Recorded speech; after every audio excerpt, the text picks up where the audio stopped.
There isn't a definitive explanation for what comprises a cinematic video game. Fundamentally, you might be content with the feeling that you've participated in a movie once you've reached a game's end, and this is a fine conclusion to draw. However, for a game to feature in this rundown, we've also paid attention to storytelling, how its direction elicits emotion, how its visuals support a movie-like quality, or its character acting and motion capture. Only games finishable in an average of 10 hours or less have been considered. Metal Gear Solid 5 Ground Zeroes.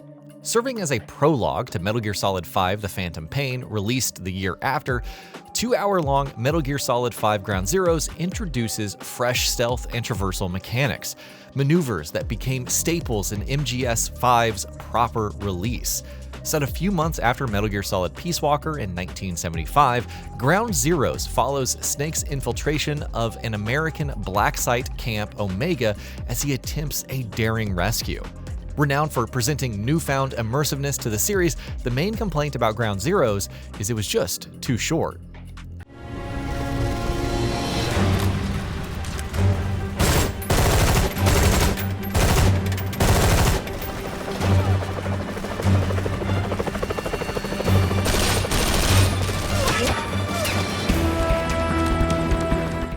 Uncharted: The Lost Legacy.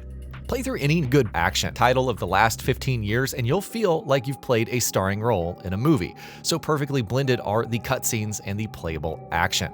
Really, Uncharted 2 or The Last of Us game could be included in this rundown of cinematic single-player games, but Uncharted: The Lost Legacy gets the nod here principally as it's probably the only one with an average runtime of about 10 hours. It does, however, feature excellent motion capture performed by Claudia Black and Laura Bailey, another cinematic element Naughty Dog have perfected over the years. Until Dawn. More akin to an interactive movie than a video game, Until Dawn elevated what was then a fledgling form of the medium to something more widely acknowledged and accepted. Its blend of teen slasher tropes, intense life-or-death decisions, endlessly replayability, and a recognizable cast of Hollywood talent, and more than serviceable graphics have given the 2015 original longevity. So much so, many question the necessity of its recent remake. Heavy Rain. Any game of recent memory produced by Quantic Dream could be served up in this feature given their cinematic, story-heavy presentation. However, compared to Uncharted or The Last of Us, Heavy Rain is much more movie-like given its lack of complex gameplay mechanics, or indeed any semblance of freedom of movement. Instead, Heavy Rain, much like Quantic's Detroit Become Human or Beyond: Two Souls, features meaningful narrative choices which can shape the game's conclusion dramatically. Senua's Saga: Hellblade 2. A shoo-in for the best facial animation to date in any video game, Senua's Saga: Hellblade 2's use of Unreal Engine 5's realistic person creator MetaHuman was deployed to tremendous effect by Ninja Theory. Photorealistic facial expression succeeded in conveying Senua's emotional journey across rugged Icelandic terrain, whilst a refined combat system boosted the sequel's cinematic aesthetic further by favoring the presentation of complex motion capture over player skill. Make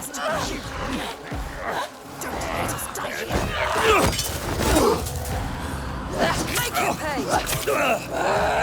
Better than you. How will you ever win this?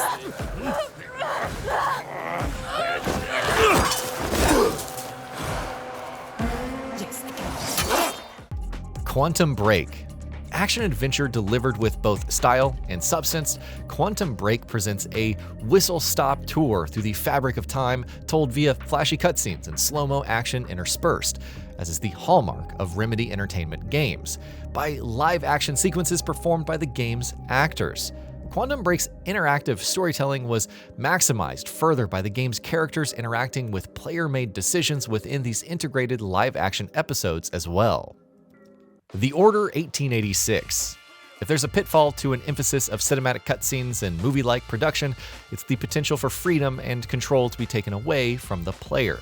So while The Order 1886 harbored astonishing cinematic presentation, film grain, depth of field, soft focus, and more, filmic effects which still hold up today, the actual gameplay elements and their design were incredibly tight. Very little assets were wasted in the game's highly curated corridors, any openness and afterthought behind cinematography. Halo Reach. For their last hurrah in the Halo franchise, Bungie hyper-focused on Halo Reach's cinematography and game direction to bring us, the audience, uncomfortably close to Noble Six's desperate struggle against the Covenant via diegetic and in-universe camera angles. CCTV, animal and onlooker perspectives, helmet cams, that sort of thing. The composition and acting in the game's numerous cutscenes raised the bar for in-game cinematics as well. Rarely is the bleakness of war portrayed so beautifully. Shadow of the Colossus. Scaling Colossi to the soundtrack of epic orchestral music is, if considered on its own, a cinematic experience worthy of a place on this rundown. However, if we break Shadow of the Colossus down to its barest elements, it's ostensibly a silent movie punctuated by occasional environmental puzzles. There's cinematic quality in battling the Colossi, but those moments of isolation between battles as Wanderer and Aggro gallop across vast plains and empty forests, sometimes for minutes on end without musical accompaniment, evoke contemplation on the game's central themes: love, grief, and their intertwined relationship. The Dark Pictures House of Ashes. Given their success with Until Dawn, UK-based developer Supermassive Games have demonstrated their penchant for melding interactive drama with horror. Their prowess is no more on display than in The Dark Pictures House of Ashes. Accomplished motion capture and branching storylines based on player decisions aside, House of Ashes also features an immersive interactive camera system providing a full 360-degree overview plus a curator's cut providing new scenes playable from another character's perspective. Max Payne 3. In what is the most cinematic of the trilogy, Max Payne 3's incredible production value combines with the most intense shooting of the entire series, while a gripping tale of redemption worthy of Hollywood is performed superbly through a raft of smartly constructed stages. The game's story is told through an abundance of excellent cutscenes, but, as aforementioned with The Order 1886, there are times control is too often taken away from the player to convey Max Payne 3's narrative. Remember Me. Ironically given its title, Don't Nod's first game is largely forgotten, let down by middling characters, okayish combat, and a predictable story which failed to draw a meaningful conclusion on the moral ambiguity of remixing memories. So then why is Remember Me on a rundown of cinematic single-player games? Well, it's the game's world design, a futuristic Neo-Paris, portrayed smartly through a series of linear levels which feel more open due to excellent camera work, especially during traversal. For a 2013 game, Remember Me's graphics still look fantastic. Shadow of the Tomb Raider. 2018's Shadow of the Tomb Raider was renowned for its cinematic prowess, and whilst it was criticized for its lack of gameplay innovation, its actor performances and motion capture were second to none. As we've seen on numerous games on this rundown so far, the compositional choices made by the game during exploration and cutscenes deserves plaudits too, grounding Tomb Raider's high fantasy concepts into something believable and immersive. Metro 2033 Redux. A key ingredient to Metro 2033's success is its world building, told through the dimly lit subterranean labyrinth of the Moscow metro system.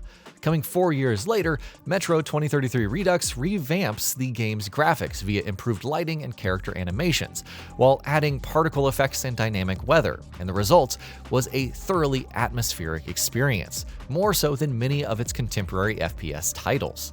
The game's cinematic set pieces are expertly choreographed too, with a timeless story of struggle against the odds portrayed superbly via a courageous band of survivors. Hellblade: Senua's Sacrifice. Much like 2024's Hellblade 2, Ninja Theory's Hellblade: Senua's Sacrifice harnessed unprecedented tech which made the process of capturing performance much more streamlined, allowing them to present Senua's first installment with movie-like quality beyond what the studio had accomplished before. Dubbed real-time cinematography, Ninja Theory deployed a sequencer in Unreal Engine 4 which could tweak, edit, and reframe just captured performance data without the need for expensive, time-consuming reshoots, and the results provided a launchpad for the immensely cinematic sequel. And that'll be about it for this one. If you guys like what we're doing at Gaming Vault, please consider subscribing to our channel, and I'll see you guys on the next video.